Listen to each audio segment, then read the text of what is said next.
తిరుమల 7 ద్వారముల పరమార్థం మీకు తెలుసా?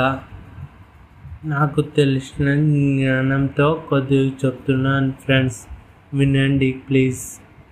శ్రీ వెంకటేశ్వర స్వామిని దర్శించాలంటే 6 ద్వారములను దాటి ఆపై 7వ ద్వారము దగ్గర ఉన్న గర్భగుడిలో స్వామివారిని దర్శించుకోవచ్చు.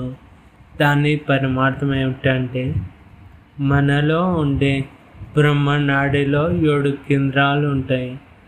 జీవుడు ఆత్మను చేరాలంటే 7 కేంద్రాలను దాటాలి. అందుకే స్వామివారు నేను 7వ ద్వారంలో ఉంటాను అని చెప్తున్నాడు. మనం స్వామివారిని రూపాన్ని దర్శించాలంటే మనలో ఉండి 7 ద్వారములను దాటి ఆపై అప్పుడు స్వామివారి రూపాన్ని అంతర్గామిని దర్శించుకోవచ్చు. ఓం నమో వెంకటేశాయ.